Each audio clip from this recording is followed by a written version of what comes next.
Bonjour, je suis Océane du compte Instagram slowclothingfr et je suis ravie de vous retrouver sur le podcast regroupant toute l'actualité créative de la semaine. Marre de scroller votre feed Instagram toutes les 2 minutes, de rater des informations, des concours, des challenges, je le fais pour vous ici.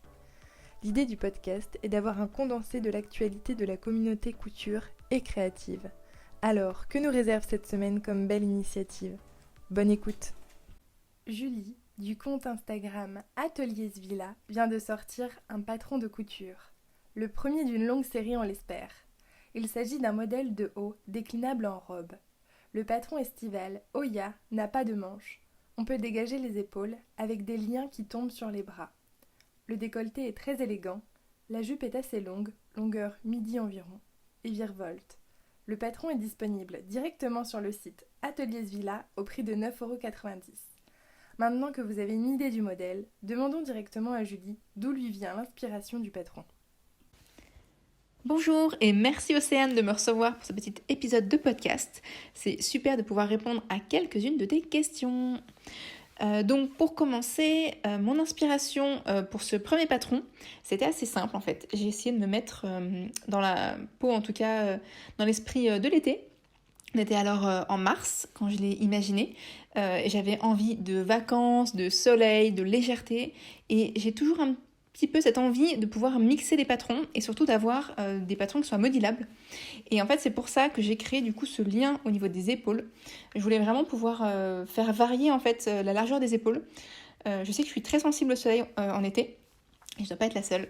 Et du coup, j'ai souvent tendance à prendre vraiment des coups de soleil sur les épaules. Et en fait, c'est pour ça que j'ai conçu cette petite coulisse aux épaules. C'est pour pouvoir en fait l'ouvrir quand il fait vraiment trop chaud, que le soleil tape trop, ou le resserrer quand en fait on est bien, on est un peu à l'ombre et tout va bien quoi. Donc c'est pour ça que j'ai fait cette petite coulisse au niveau des épaules. Et du coup, l'inspiration c'était vraiment quelque chose, comme je te dis, vraiment estival. Et j'ai d'ailleurs appelé Oya, parce que j'avais fait il y a quelques années, 2 fois, des vacances en Grèce et j'avais adoré ces vacances. Je trouve que c'est vraiment un pays magnifique, les paysages sont sublimes et c'était dans les îles que je suis allée et du coup il y a toujours du vent. Il y a toujours du vent, donc il fait bon, on n'étouffe pas vraiment. Et donc c'est pour ça que je voulais du coup une robe qui soit légère, toujours marquée à la taille parce que c'est ma préférence, en tout cas pour ce premier patron, je voulais vraiment quelque chose qui me ressemble. Et du coup une longueur midi pour éviter qu'au premier coup de vent tout s'envole. C'est quand même préférable. Et puis du coup, quelque chose de très léger et de très aérien. Et toujours ce petit boutonnage sur l'avant, parce que j'aime bien en fait tout ce qui est boutonnage sur l'avant, je trouve que ça met en valeur. Donc pour ce premier patron, j'ai vraiment voulu un peu mettre tous mes essentiels dans un patron de couture. Quel tissu recommandes-tu pour ce modèle ? Au niveau de mes inspirations tissus, pour ce patron, je privilégie vraiment les matières qui soient fluides. Je trouve que ça donne un plus joli tombé à la robe. C'est pour ça que je recommanderais tout ce qui est viscose, crêpe de viscose. Mais si on veut éviter la viscose, c'est tout à fait possible avec des popelines de coton. Notamment la version robe que j'ai fait, c'est une popeline de coton stragier qui est très très légère. En fait, on dirait pratiquement du Liberty. Ce qui en fait quelque chose de hyper agréable. On n'a pas du tout chaud, c'est vraiment léger. On peut aussi la réaliser en broderie anglaise, si on veut la version top, ou on peut même le faire en version robe en broderie anglaise, mais du coup il faudra doubler le bas au minimum. Également dans du tencel, ça peut être très sympa. Lin viscose, j'ai fait la version jupe dans un lin viscose, qui a un peu plus de tombée du coup, un peu plus d'épaisseur. Mais pour la version jupe, ça convient tout à fait, il n'y a pas de souci. Donc il y a pas mal de tissus possibles, vraiment, on peut s'amuser. Autant en version unie, en version colorée, il y a déjà quelques versions du coup des testeuses qui sont apparues sur les réseaux. Et j'adore d'ailleurs voir toutes les versions de tout le monde. Et vraiment, je me suis surprise à voir, avoir la robe dans d'autres versions que j'aurais pas imaginé. Même dans une version top avec un coton type popeline à rayures, qui faisait un côté un petit peu masculin au modèle très féminin. C'était hyper sympa. Donc franchement, on peut faire pas mal de choses avec ce patron. On voit beaucoup de couturières réaliser des patrons, que ce soit des collections ou des modèles spécifiques. Est-ce que toi, cette idée de collection t'intéresse ou est-ce que tu préfères pour le moment rester sur des modèles spécifiques que tu as en tête et les lancer de temps en temps ? Donc pour ce premier patron, je voulais en sortir un seul. À la base, je voulais en sortir 2 en vrai, mais je voulais faire les choses bien, être sûre de respecter toutes les étapes, d'y aller vraiment à fond et d'avoir le temps de tout faire. Donc j'ai vraiment pris mon temps. Et je pense d'ailleurs que comme c'est mon premier, j'ai perdu du temps à certaines étapes, j'ai dû revenir en arrière, etc. Donc c'est pour ça que j'ai pris pas mal de temps, plus de temps que prévu d'ailleurs, que j'avais prévu initialement pour ce premier patron. Donc pour cette première fois, je sors un seul patron, mais je compte bien à l'avenir essayer de créer des mini-collections. J'aime bien le fait de décliner des idées ou un univers sous plusieurs pièces de patron qui peuvent positionner ensemble, comme une veste et un top par exemple. Donc j'aime bien cette idée, je pense que je vais le faire à l'avenir. Mais c'est vrai que pour ce premier patron, je voulais vraiment y aller doucement, à mon rythme, et m'assurer de faire les choses bien. Donc maintenant que je sais, entre guillemets, toutes les étapes que je dois faire pour créer un patron, je vais pouvoir du coup gagner un petit peu de temps et pouvoir créer du coup des petites collections à thème, pourquoi pas. Si tout va bien, du coup à la rentrée, il y aura une mini collection Atelier Villa. J'ai ensuite demandé à Julie comment elle avait été formée au modélisme. Au niveau de la formation que j'ai suivie avec I Am Pattern, ça faisait un moment que ça me trottait en tête, cette petite idée d'apprendre le modéliste. Et du coup, j'y avais réfléchi et je me le sens jamais vraiment me lancer. Je bidouillais des patrons, je faisais des modifications, mais jamais de manière rigoureuse ou très professionnelle en fait. Et je voulais vraiment apprendre de manière vraiment intense, parce que la formation se passe sur 2 fois 9 jours. Donc 9 jours consécutifs à parler couture, matin, midi et soir, etc. C'est vraiment, vraiment passionnant. Et du coup, j'ai préféré en fait une version accélérée et très intense plutôt que d'apprendre dans un livre par moi-même. J'aurais certainement pu le faire. D'ailleurs, j'ai appris la couture comme ça dans des livres et en suivant des vidéos YouTube. Mais je voulais vraiment m'assurer en fait, comme ça allait être mon métier entre guillemets, je voulais vraiment quelque chose qui soit professionnel et pas seulement moi devant un bouquin. Je voulais vraiment être sûre d'utiliser les bons termes, d'avoir les bonnes techniques, les bons réflexes tout de suite. Du coup, c'est pour ça que j'ai fait cette formation qui a vraiment été passionnante. Vraiment, je la recommande si vous vous intéressez vraiment au modélisme. C'est vraiment, vraiment passionnant. On y rencontre des filles formidables. Enfin, l'ambiance est vraiment géniale. Et du coup, lors de cette 2e semaine de formation, on devait du coup créer un haut. Enfin, 2 hauts d'ailleurs même. Le deuxième, on le verra plus tard. Mais le premier, du coup, un haut sans manche, sans col. Et du coup, dans mon cahier d'idées que j'avais regroupé, il y avait cette idée du coup de lien aux épaules. Et j'ai eu envie du coup de décliner, enfin d'aller vraiment au bout de mon idée et de le patronner. Du coup, pendant la semaine de formation, j'ai patronné ce haut, enfin cette version Oya, à mes mensurations à moi.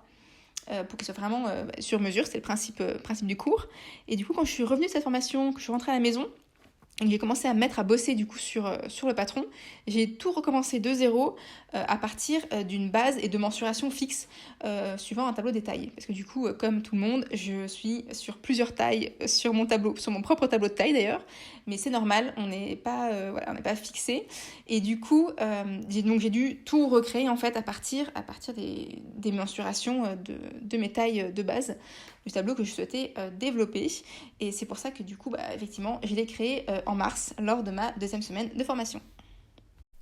J'ai demandé à Julie de nous amener un petit peu dans l'envers du décor de la création de patron. Comment ça se passe vraiment, qu'est-ce qu'on fait, qu'est-ce qui prend du temps. Parce que c'est vraiment des phases qu'on ne maîtrise pas quand on ne fait pas de modélisme. Donc en tant que couturière, je trouvais ça intéressant d'avoir son point de vue là-dessus pour savoir ce qu'elle aimait bien et ce qu'elle n'aimait pas. Donc je vous laisse écouter sa réponse. En ce qui concerne l'envers du décor de la création de patron, effectivement, on ne raconte pas forcément toutes les étapes qui sont nécessaires, et pourtant, Dieu sait qu'il y en a pas mal des étapes. Déjà, l'idée, ça c'est la base, on est d'accord, mais l'idée, c'est pas le plus difficile, on va dire. On a souvent toutes des différentes idées de patrons qu'on pourrait adapter, de robes qu'on a en tête, donc ça, c'est pas le souci. Après, du coup, on doit s'attaquer au patronage. Donc moi, personnellement, je fais tout toute seule. Justement, je voulais me former à 100% pour être totalement autonome sur toute la partie patronage, mais toute la partie de la marque entière. Et du coup, donc je fais le patronage sur l'ordinateur. Donc on a des logiciels qui nous permettent de faire ça. À la formation, j'ai appris à le faire sur papier, mais en fait, je reproduis exactement les mêmes techniques sur l'ordinateur, sur différents logiciels. Donc du coup, c'est comme ça qu'on doit faire. On a d'abord un tableau des tailles. On définit une taille qu'on va du coup créer. Généralement, la taille, entre guillemets, médium. Enfin, c'est-à-dire que ça va du 34 au 46, mes tailles. Et du coup, j'ai patronné la taille 40. environ, enfin voilà, la taille vraiment au centre. Et après, je grade du coup les tailles plus petites et les tailles plus grandes, à partir de cette taille vraiment centrale. Et donc du coup, d'abord il y a la création du patronage, plusieurs toiles, forcément. Là pour celle-ci, il n'y a pas eu beaucoup de toiles parce que comme j'avais déjà fait le patron, pour moi, les aisances, etc. étaient déjà calculées, ça tombait bien comme je voulais déjà. Donc il n'y a pas eu trop de soucis à ce niveau-là. Voilà, on fait tout sur... Enfin, en tout cas, de mon côté, je fais tout sur ordinateur. Donc je valide le patron, ensuite je grade.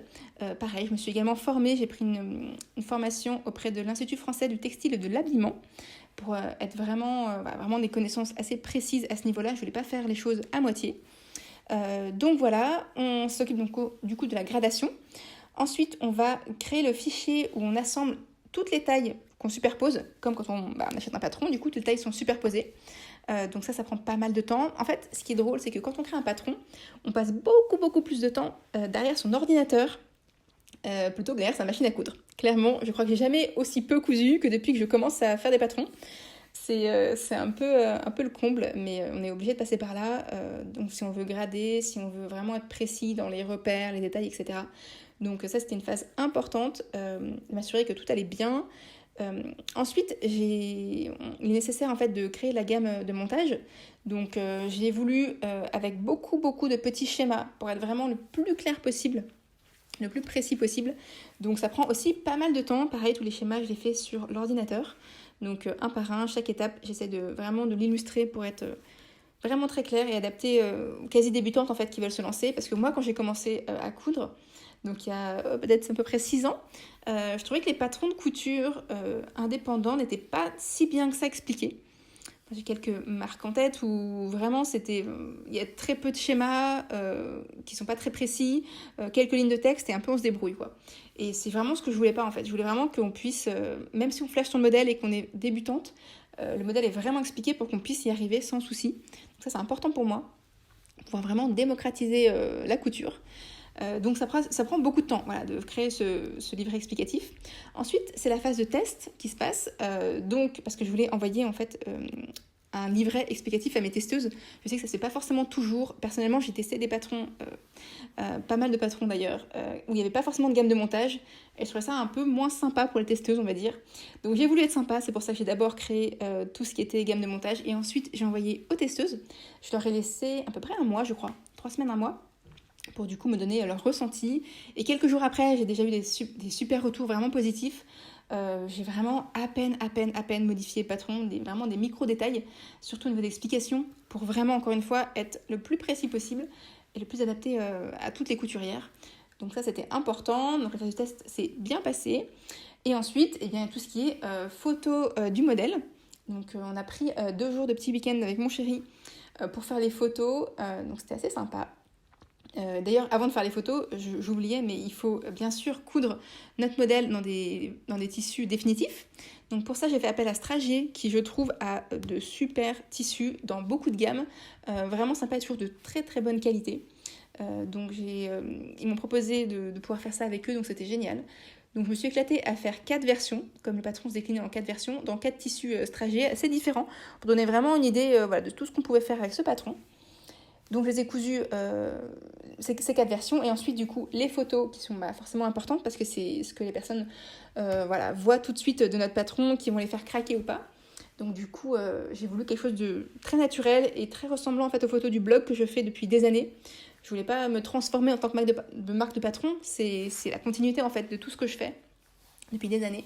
Donc c'est pour ça que c'est en extérieur, c'est pour ça que j'ai un peu retravaillé les photos de la même façon. Donc voilà, une fois qu'on a les photos et qu'on a tout fini, on peut lancer officiellement le patron. Donc, j'ai ouvert une boutique sur mon site pour pouvoir vendre mes patrons du coup à l'unité. Pour l'instant, ce sera uniquement du PDF, mais je réfléchis très très sérieusement à décliner ça également en pochette, en tout cas pour la rentrée. Parce que je trouve ça important également de pouvoir toucher d'autres couturières qui ne sont pas familiarisées avec le PDF. Notamment ma maman par exemple, pour un petit clin d'œil, qui m'a tout de suite dit mais les PDF c'est quoi, il faut scotcher, j'ai passé des heures à ça, non merci, je veux un fichier, je veux un patron en entier en fait. Et je pense que effectivement il y a une certaine catégorie de couturières qui ne veulent pas les PDF. Je comprends tout à fait, c'est pour ça que je vais essayer de faire de réfléchir comment ça va être possible de faire ça pour les prochaines collections. Je trouve ça important également de pouvoir s'adresser vraiment à toutes. Donc voilà pour l'envers un petit peu du décor de création de Patron, où on est beaucoup plus derrière son ordinateur que sa machine à coudre au final. Pour terminer, je voulais demander à Julie quels étaient ses projets. Effectivement, ça a été assez chargé avec du coup toute la formation que j'ai suivie, également la création du coup du livre Atelier Couture pour des petits accessoires. Et d'ailleurs, depuis ce livre, j'ai vraiment envie de me mettre aux accessoires aussi. Je trouve ça vraiment passionnant. Donc j'en fais de temps en temps, j'ai fait des tutos gratuits pour l'instant. Je réfléchis pourquoi pas essayer de proposer aussi des petits modèles qui peuvent être sympas. Déclinés aussi du coup en accessoires. Après pour ta question, est-ce que j'ai un livre en cours? Non, pas actuellement, pas pour l'instant en tout cas. Mais pourquoi pas à l'avenir? Après, un livre avec des patrons de couture, je trouve qu'en tant que marque de patron, c'est assez compliqué parce que ça prend énormément de temps de créer un livre. Je sais de quoi je parle et entre guillemets c'était des accessoires, donc c'est un petit peu plus rapide forcément que des vêtements. Et ça prend déjà énormément de temps. Donc c'est du temps qu'on consacre à ce livre, qu'on consacrera pas forcément à sa marque de patron. Donc c'est pas facile de concilier les deux, sachant que c'est difficile de gagner sa vie avec des livres. En toute honnêteté, c'est pas un projet qui rapporte. C'est un projet qui est très gratifiant, qui est vraiment agréable, c'est une belle aventure. Mais voilà, c'est difficile entre guillemets de gagner sa vie avec ça. Et du coup, je pense que ma priorité, c'est vraiment de développer ma marque de patron. Et du coup, entre guillemets, les livres qui pourront arriver, ce serait avec grand plaisir, mais du coup, à caler un petit peu dans un agenda pour que ça puisse pas trop me prendre de temps sur mes autres projets. Mais oui, c'est vraiment une belle aventure d'écrire un livre couture, c'est vraiment génial. Merci beaucoup à Julie d'avoir répondu à mes questions. C'était un plaisir, encore une femme ambitieuse et courageuse dans la communauté couture, donc je suis ravie dont je suis ravie d'en faire partie. Merci pour vos nombreux retours, ça me fait très plaisir. N'hésitez pas à vous abonner si ça vous dit de faire partie de l'aventure du podcast. N'hésitez pas non plus à m'envoyer un message, ça me ferait très plaisir. Maintenant, il ne me reste plus qu'à vous souhaiter une belle semaine et à la semaine prochaine pour un condensé de l'actualité couture.